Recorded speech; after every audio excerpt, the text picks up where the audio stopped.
박창범 후보자께서는 1994년에 KBS에 입사를 하셨더군요.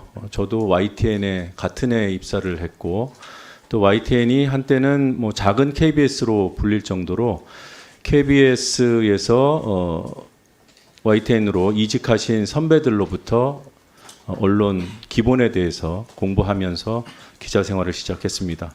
뭐 이런 인연을 떠나서라도 동시대를 겪어온 그 보도에 종사해온 분이기 때문에 사실 질의가 편치 않다는 점을 먼저 말씀을 드립니다. 앞선 질의와 답변 과정 보면서 여러 흠결에 대해 매우 시원스럽고 명확하게 사과를 하셔서 사실 좀 기대를 했습니다. 여러 흠결들 하나하나 다 중요한 사안이지만 지금 공영방송의 사장이 되겠다는 분이기 때문에 이 보도 본질과 관련된 부분, 뭐 조금 더 구체적으로 말씀드리면 이 파우치 언급과 관련된 부분이 저는 핵심 중에 핵심이라고 봅니다. 본인께서는 억울하실지 몰라도 그 대담에서 나온 발언 때문에 이 자리에까지 오신 게 아닌가라는 그런 세간의 의혹이 있기 때문에 이게 이번 청문회의 본질 가운데 하나라고 생각합니다. 파우치, 그 상품에 부여된 그 상품명을 몰라서 질의를 하겠습니까? 이 상품이 보도에서 어떤 의미로 표현되어야 하는지 이것이 관건이죠. 이걸 모르실 리가 없습니다.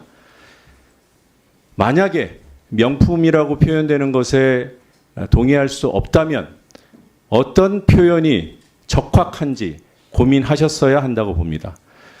굳이 사실에만 기반을 해야 한다 하더라도 금액이 있습니다. 객관적으로 확인 가능한 영수증까지 공개된 그런 금액이 있습니다.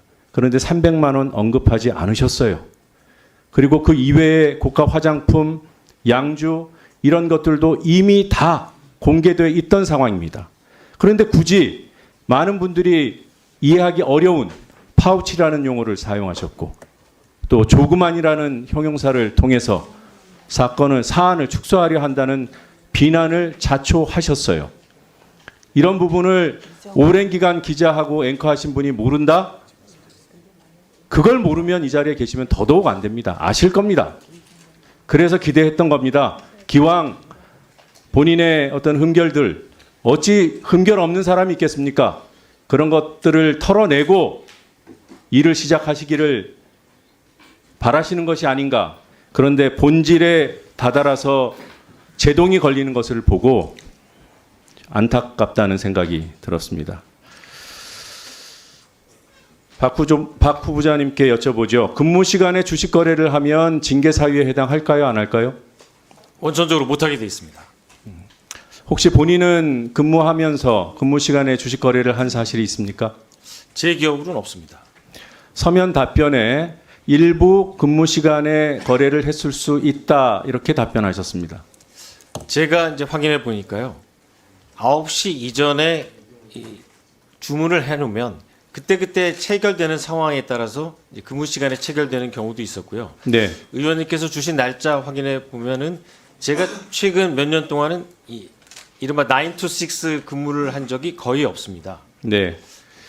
해서 지금 답변에 어긋나는 사례가 확인이 되고 그것을 제가 입증하면 거짓말에 대한 책임을 지시겠습니까?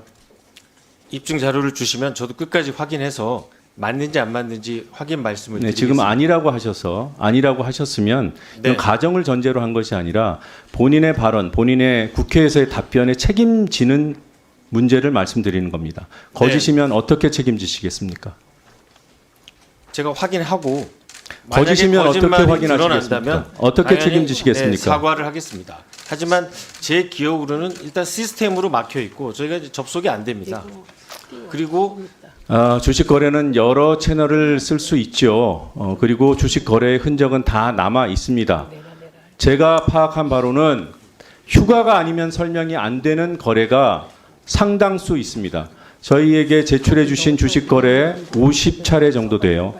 그 가운데 반 정도는 근무 시간에 거래했다고 제가 굳이 의심이라는 표현으로 순화를 합니다만 사실에 가까운 그런 사례들이 상당수가 있다는 점을 말씀드리고요. 알겠습니다. 자, PPT 보시겠습니다. 2017년 6월 20일 2017년 6월 20일은 고대영 사장 재임 기간에 비서실장을 하던 시기입니다. 맞죠? 네, 맞습니다.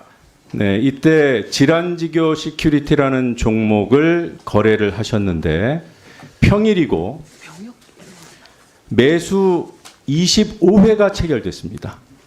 말씀대로 장 시작 전에 주문을 걸어놓고 진행되는 방법이 있지요. 네. 근데 중간에 거래 주문을 수정하지 않으면 이루어질 수 없는 체결들이 보입니다. 이날 휴가 가셨습니까? 자, 2017년 12월 22일 역시 고대영 사장 비서실장 재임 중이었고요.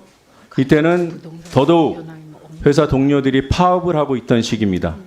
이날도 무려 17회 체결이 이루어지는 거래를 하셨습니다.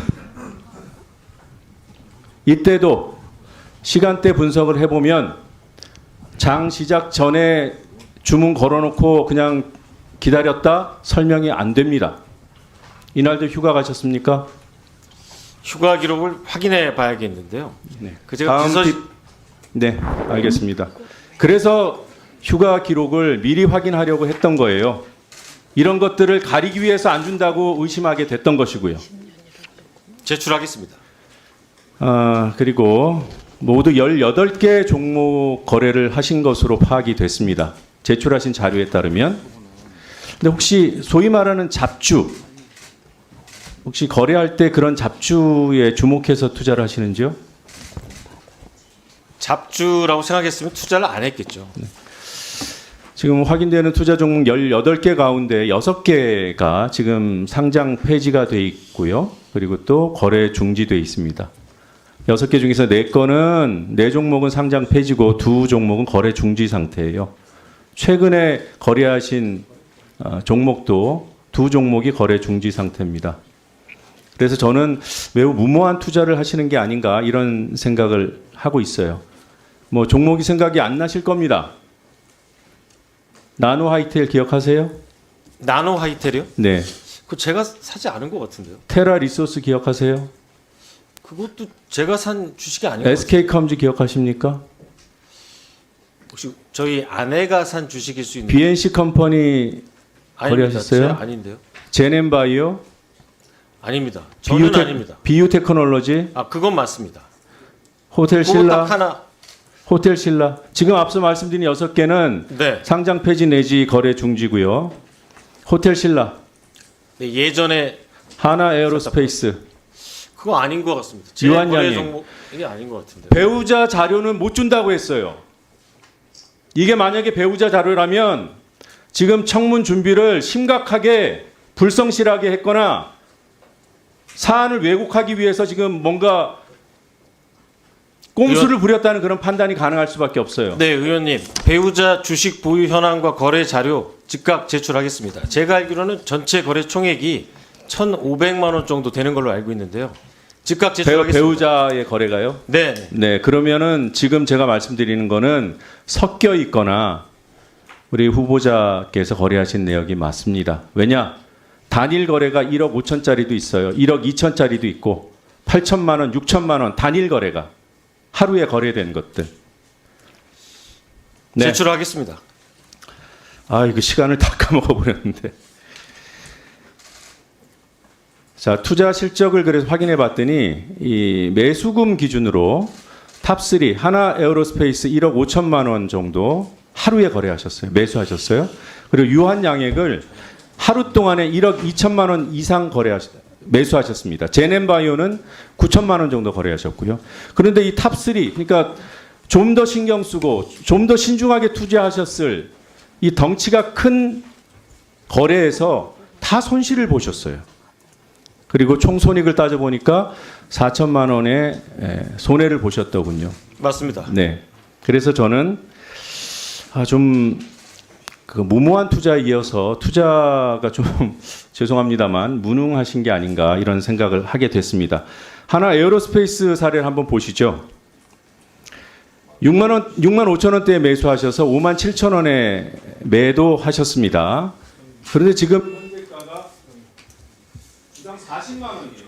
보유하셨으면 평가에 9억 2천만 원이 됐을 거예요. 거의 8억 원을 날리셨어요. 장기 투자를 안 하셨어요. 물론 이런 하나의 투자 가지고 뭐 잘잘못을 따지는 거는 당연히 아니고. 근데 위원님, 제가 산 주식이 아니거든요. 저 하나 에어로스페이스는요. 확인하죠. 이거 확인부터 한번 네. 해야겠습니다. 이거 지금 자료의 진위를 가지고 지금 시간을 너무 많이 허비했는데요. 박장범 주식거래 한국거래소에서 받으셔서 저희 의견실에 보내주셨어요. 이걸 누가 보내줍니까? 저희가 뽑아옵니까? 이거 보내드리겠습니다. 뒤에 계세요? 누가 한국거래소 주식거래 내용 뽑아서 주셨습니까? 자, 노정면 위원님 확인해 드릴게요. 이거 무슨 조직적인 무슨 지리 방해도 아니게 뭡니까 이게? 자, 청문회 준비를 이따위로 그래요? 이따위로? 아무튼 뭐 큰 폭의 손실을 기록해서 죄송하게 생각합니다. 그게 뭐 노정면 위원께 죄송할 일은 아니죠. 사실이 왜 죄송합니까? 자, 지금 노정면 위원님의 말의 핵심은 분명히 자료를 받았는데 본인이 산 주식이 아니라고 제 기억에는 없습니다. 예, 어쨌든 얘기하고 기억이 없다고 하니 이상하잖아요, 상황이. 네, 저도 이상합니다. 이상하죠? 그래서 네. 제가 요거 드렸어요. 지금 갖다 드렸습니까? 네, 갖다 드리세요. 지금 요거 본인이 자료 제출 거부 목록 보내주신 거거든요. 그런데 이거를 뭐 지금 후보자를 이런 걸로 당황하게 하거나 그럴 생각이 저희가 없습니다. 그래서 일단 드릴 테니 지금 인사청문 준비단장이 잠깐 일어나 보실래요? 예, 지금 자료 제출과 후보자 답변 사이에 일치하지 않는 점이 있지요? 네. 그거 확인하실 시간 드리겠습니다. 예, 다 확인하겠습니다. 그리고 요 자료 제출 거부 목록도 후보자가 모르실 수 있다는 생각이 문득 들었습니다. 예, 그래서 그것도 후보자가 검토하십시오. 그러면 오늘 오전 질의는 김장겸 위원님이 양해해 주셔서 10번까지 진행하려고 합니다. 잠깐만요. 이정원 위원님 질의 끝나시면 제가 요 자료 제출 거부 목록 하나하나 검토하고 그 과정에서 여기 주식도 들어 있어요. 요 거부 목록에 한국거래소 관련한 그때 다시 점검을 할 터이니 우선 박영춘 단장은 요 자료 꼼꼼히 보시고요. 네. 예. 그리고 한국거래소 자료 받아서 노정면 위원님께 전달한 자료를 후보자께 보여드리세요. 예. 그래서 후보자가 확인해서 그때 다시 한번 확인하도록 하겠습니다.